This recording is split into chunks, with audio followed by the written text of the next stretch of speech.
দেখো বন্ধুরা, আমার বর মাছ ধুয়ে দিচ্ছে। আমি এই মাছ তুলে না, আমার খুব গন্ধ লাগে দিয়ে আমি মাছ খেতে পারি না, ওর জন্য ধুয়ে দেয়। তখনই মাছ নিয়ে আসে, পরিষ্কার করে দেয়। লেবু দিয়ে মাছটাকে ধরে তা পরিষ্কার হয়ে যাবে। এভাবে লেবু দিয়ে মাছ ধরে দেবে, পরিষ্কার হয়ে যাবে। আস্তানি গন্ধও চলে যায় লেবু দিয়ে মাছ তুলে।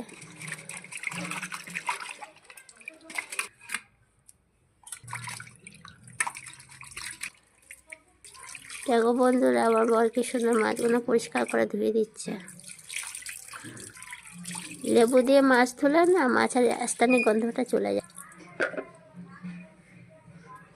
এই মাছটা ধুয়ে পুরো নুন হলুদ মাখিয়ে রেডি করে দিলাম। এবার আমি ভাজবো। হয়ে গেছে, মাছটা দিয়ে নেবো।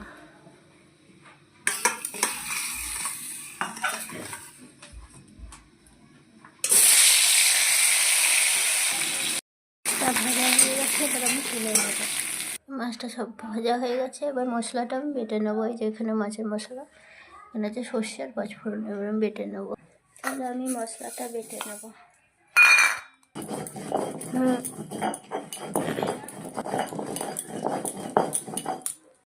গরম হয়ে গেছে, মশলাটা রেডি করে নিয়ে চলে আসলাম। তো আমি এখন ওই তেল গরমের মধ্যে গোটা জিরে আর তেজপাতা ফোড়ন দিয়ে দেবো। বড়ো করে পেঁয়াজটা ফোড়ন দিয়ে নিলাম। দুটো কাঁচা লঙ্কা দিয়ে দেবো, মানে শুকিয়ে গেছে লঙ্কা দুটো। পেঁয়াজটা ভাজা হয়েছে, এবার আমি একটু রসুন কেটে রেখে সেটা দিয়ে দেবো। এবার আমি টমেটোটা দিয়ে নেবো। লবণটা দিয়ে দিয়েছি টমেটো দেওয়ার পরে। এবার আমি হলুদ গুঁড়োটা দিয়ে দেবো।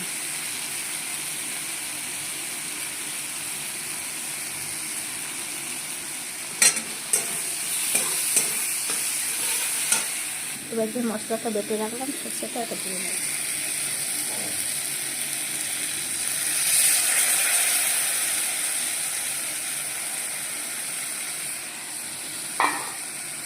মশলাটা সর্ষে বাটা ছিল, তাই ঝোলের জন্য একবারে জল দিয়ে দিয়েছি।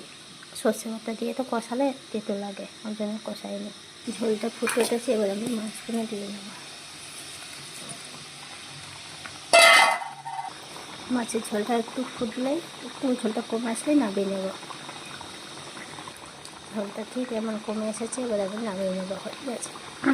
তাহলে আমি গোটা মশলারও তরকারি করি, আর মাছের মশলা বেটেও আমি আজকে বানালাম। আজকে না, আমি এর আগেও বানিয়েছি। তো আমার মাছের ঝোলটা দেখো হয়ে গেছে রেডি। তো আমি সর্ষে দিয়ে যখনই মাছ রান্না করবেন, তো একটু পাঁচফোড়ন দিয়ে দেবে, তো মাছের স্বাদটা অনেকটা বেড়ে যাবে।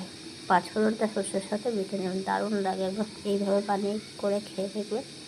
তো চলো আমি রাখি, আমার রান্নাটা পুরো কমপ্লিট হয়ে গেছে। ভাতটা খেতে বসছি, চলো খেয়ে বলছি কেমন হয়েছে মাছের ঝোলটা।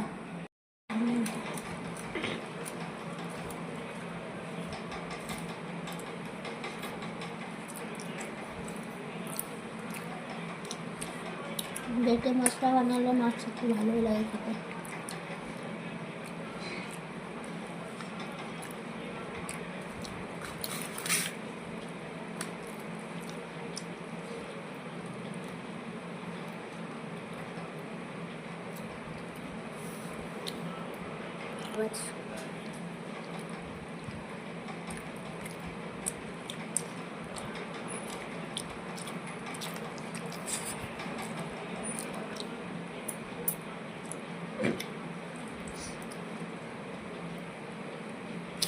যেটা যেটা খাবি, অনেক ছোটো ছোটো কাটা আছে।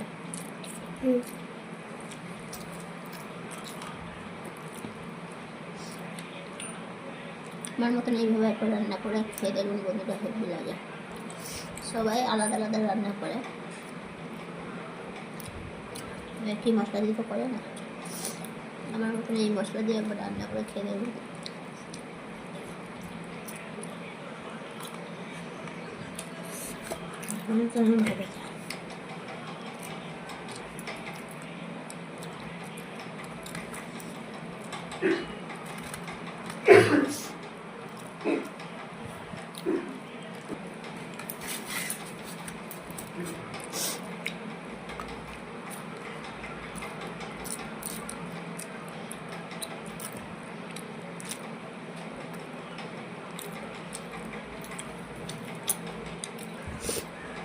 তো বন্ধুরা, আমার খাওয়াটা কমপ্লিট হয়ে গেছে।